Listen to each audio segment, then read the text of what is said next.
پاکستان نور ہے اور نور کو زوال نہیں. بڑی خوبصورت بات کی تشریح کر رہے تھے ہمارے ذوالفقار احمد چیمہ صاحب. قبلہ واصف صاحب سے پوچھا گیا کہ جی ہمارے ملک کے حالات اتنے خراب ہیں اور ہم بڑے زوال میں جا رہے ہیں، یہ حالات کب ٹھیک ہوں گے؟ تو فرماتے ہیں کہ زوال اس کو ہوتا ہے جو عروج پہ پہنچے. شکر ہے کہ پاکستان ابھی عروج پہ نہیں پہنچا، تم نے کس طرح کہہ دیا کہ ہم زوال میں ہیں. تو انشاءاللہ پاکستان عروج پہ جائے گا، ضرور جائے گا اور قیامت تک قائم دائم رہے گا. یہ بات اس قول کی تشریح ہے کہ پاکستان نور ہے اور نور کو زوال نہیں. ڈر اور خوف جس شخص میں نہ ہو، قرآن پاک میں بیان ہوا ہے کہ اسے اولیاء اللہ کہتے ہیں. میں نے جناب اولیاء مقبول جان صاحب سے یہ پوچھا ملاقات میں کہ آپ کے اتنے جرت مندانہ اور رندانہ کالم جو ہوتے ہیں، مشرف دور میں بھی آپ نے بہت کچھ لکھا، اب بھی لکھتے ہیں، تو یہ ڈر اور خوف آپ کو آتا نہیں ہے حکمرانوں سے اور اتنے اتنے بڑے جرنیلوں سے؟ تو فرماتے ہیں میں اقبال کے یہ جو شعر دیکھ رہی ہوں میرے کمرے میں، میں کہا جی، کہتے ہیں یہ شعر میں نے ہر اپنے کمرے میں لگایا ہوا ہے. اقبال نے اس میں یہ میسج دیا ہوا ہے کہ جو ڈرنے والا ہوتا ہے وہ شرک میں مبتلا ہوتا ہے، اور میں شرک میں مبتلا نہیں ہوں. کیونکہ ڈرنے والا کسی اور قوت کو مانتا ہے، اور قوت صرف اللہ رب العزت کی ہے، باقی سب وہم ہے. تو میں گفتگو کو بڑھاتے ہوئے اولیاء مقبول جان صاحب سے درخواست کرتا ہوں کہ وہ تشریف لائیں اور اظہار خیال فرمائیں.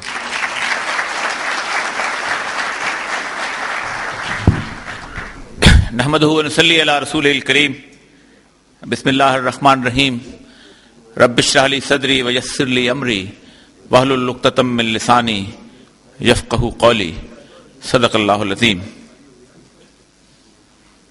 معزز خواتین و حضرات، نہ میرا یہ مقام ہے اور نہ میں اپنے آپ کو اس قابل سمجھتا ہوں کہ میں واصف علی واصف صاحب جیسے صاحب کمال اور جن پر اللہ تعالیٰ نے جہان حیرت کھولا ہوا تھا ان پر گفتگو کر سکوں.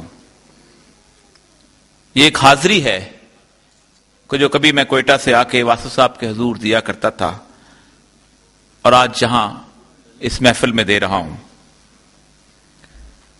واصف صاحب ان لڑی سے تعلق رکھتے ہیں کہ جن کا تعلق پاکستان اور پاکستان کے راستے سے سید الانبیاء کی اس حدیث کی طرف جاتا ہے کہ جس کو اقبال نے کہا تھا کہ میرے عرب کو آئی ٹھنڈی ہوا یہاں سے.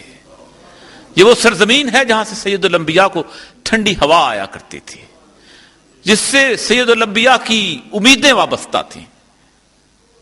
اور اس کا راستہ جو اقبال نے دکھایا وہی راستہ واصف علی واصف صاحب کو نظر آتا ہے کہ ایسے لوگ جس کے بارے میں سرکار دو عالم صلی اللہ علیہ وسلم نے فرمایا کہ اتقوا فراست المومن، مومن کی فراست سے ڈرو، انہو ینظر بنور اللہ، یہ اللہ کے نور سے دیکھ رہا ہوتا ہے. اس لیے اس نور کے راستے میں روشنی ایک ہی طرح کی ہوتی ہے اور منزل کا تعین بھی ایک طرح کا ہوتا ہے. لیکن کبھی کبھی میں سوچتا ہوں کہ اس سرزمین میں ہم سے کیسی خطا ہو گئی ہے، وہ کون سا جرم ہے کہ ہم اس طرح کار مذلت کے اندر پڑے ہوئے ہیں. ذلت اور رسوائی چاروں طرف ہے، سکون اور اطمینان ہم سے چھن گیا ہے.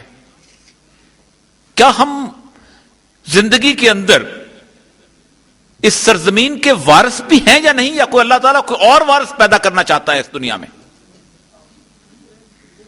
یہ سوال بہت عجیب طریقے سے کئی دنوں سے اور کئی مہینوں سے میرے دماغ کے اندر ٹکرا رہا ہے کہ ہم سے ایسی کیا خطا ہو گئی ہے کہ اللہ کی ناراضگی ہم سے ختم نہیں ہوتی. کبھی دنیا کے جغرافیے میں گزشتہ 100-125 سال کے اندر اپنے آپ کو کبھی ڈھونڈ کے دیکھیں تو آپ کو بڑی حیرت ہوگی. آپ کو پتہ ہے کہ 1920 وہ سال ہے کہ جب دنیا میں لیگ آف نیشنز میں پاسپورٹ آیا تھا پہلی دفعہ. یہ جو جغرافیے کی لکیریں ہیں یہ پاکستان ہے، یہ عراق ہے، یہ ایران ہے، یہ افغانستان ہے، یہ انگریز نے اور ان استعماری طاقتوں نے کھینچی تھیں تاکہ لوگوں کو تقسیم کیا جائے۔ 1926 میں ویزا ریگولیشنز بنی ہیں اس دنیا کے اندر، اور 1928 کے اندر بارڈر فورسز آئی ہیں کہ کوئی بندہ یہاں سے وہاں اور وہاں سے وہاں نہ جا سکے۔ اس سے پہلے اس کائنات کے اندر یہ چیز تقسیم موجود نہیں تھی۔ چلو تقسیم ہم نے کر دیا گیا، لیکن اس پوری کائنات میں جغرافیے کے اندر دنیا بھر کے مسلمانوں نے ایک وعدہ کیا تھا اللہ سے، کہ الست بربکم قالوا بلا، جو ارواح نے کیا تھا کہ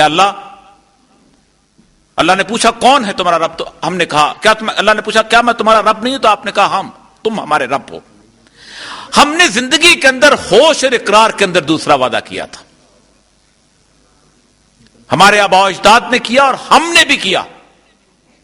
ہم نے کہا یہ جاٹ سکھ ہے اور میں جاٹ مسلمان ہوں، ہمارے درمیان کوئی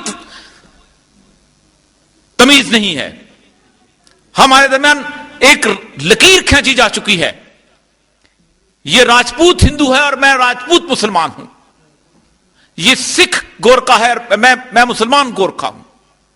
اور پھر ہم اس پر رکے نہیں۔ آپ سوچ سکتے ہیں کہ اس ساری تقسیم کے باوجود جو لوگ اس برِ صغیر میں مجھ سے زیادہ عمر کے ہیں، جنہوں نے پاکستان سے پہلے کا وقت دیکھا ہوا ہے، ان ریلوے اسٹیشنوں میں ہماری جو حالت ہوتی تھی، آپ سوچ نہیں سکتے کہ مسلمان پانی علیحدہ ہوتا تھا اور ہندو پانی علیحدہ بیچا جاتا تھا۔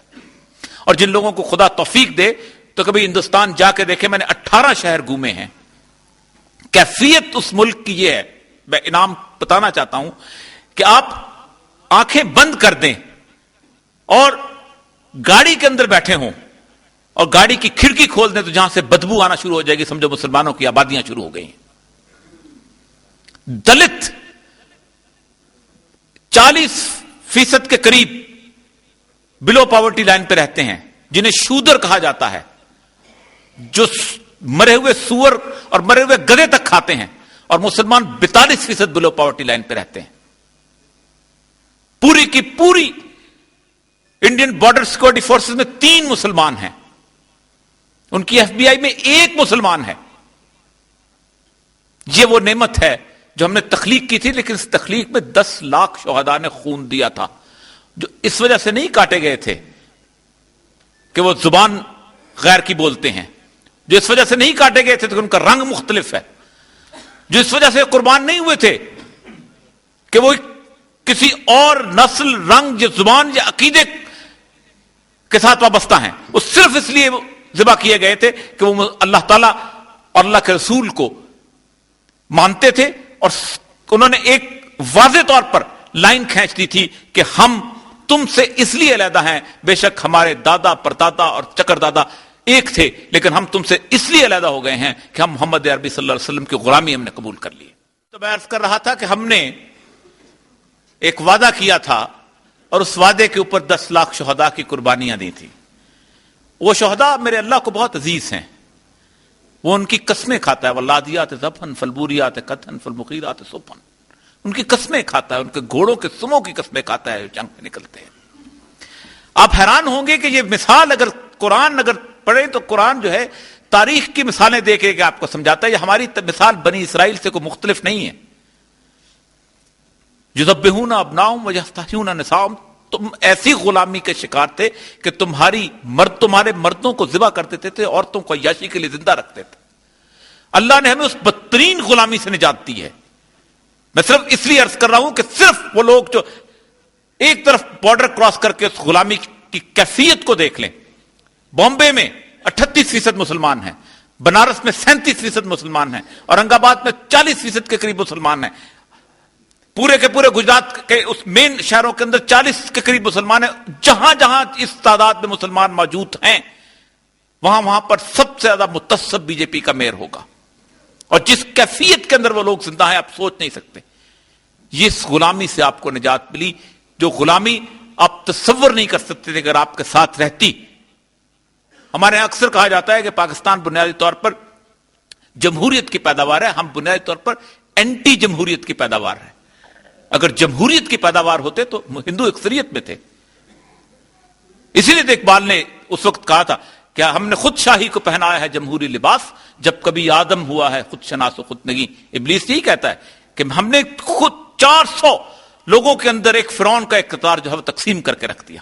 لیکن میں اس بحث میں نہیں پڑھنا چاہتا، میں صرف یہ کہتا ہوں کہ ہم نے اس پاکستان کے ساتھ کیا کیا. ہم نے وہ تمام وعدے بھول دیے. آپ سوچ سکتے ہیں کہ 1.5 سال ہمیں اس بات پہ لگا، 1.5 سال، کہ صرف اس بات کو تسلیم کر لیں کہ اس کائنات کا مالک اللہ تعالیٰ ہے. ہم جو کلمہ پڑھتے تھے، ہم جو لا الہ الا اللہ پڑھتے تھے، ہم جو کہتے تھے کوئی معبود نہیں، ہمیں 1.5 سال اس بحث کے اندر لگا کہ سورینٹی گوز ٹو گاڈ. پھر اس کے بعد ہم نے سورینٹی گوز ٹو گاڈ کا آج تک جو تمسخر اڑایا ہے، جس کیفیت کے اندر ہم یہ ملک کسی اور نام سے لیے ہوتے تو کوئی فرق نہیں پڑتا تھا. عراق بھی ہے، شام بھی ہے، لبنان بھی ہے، سب کچھ ہے. آپ سوچ سکتے ہیں کہ عراق، شام، لبنان، مراکش، مصر، سب کی زبان عربی ہے، سب کلمہ پڑھتے ہیں، سب کو تقسیم کر دیا گیا کیک کی طرح، کوئی فرق نہیں پڑا میرے رب کو. لیکن میرے رب کی غیرت اس بات پہ ہوتی ہے کہ تم نے ایک ملک میرے نام پر لیا تھا، اس کے باہر میرے نام کی تختی لگائی تھی، اور پھر وہ اس کو تصحیح کی طرف بھی لے کے جاتا ہے. پھر ہمارے اعمال پر ہماری پکڑ بھی ہوتی ہے. یہی وہ کیفیت تھی جس سے صوفیہ صدیوں تک ہمیں کہتے رہے، جن میں سے واصف علی واصف بھی تھے اور اقبال بھی تھے اور بہت سے لوگ. اور آج وہ جس خوف سے کانپ رہے ہیں آپ اس کا تصور نہیں کر سکتے، اس لیے کہ ہم اپنی اعمال کی اس سطح پہ پہنچ گئے ہیں، ہم اس مقام پر پہنچ گئے ہیں کہ ہم نے اس گھر کو جو ہم نے اللہ کے نام پہ لیا تھا، ہم اس کو اجاڑنے کے درپے ہوئے ہیں.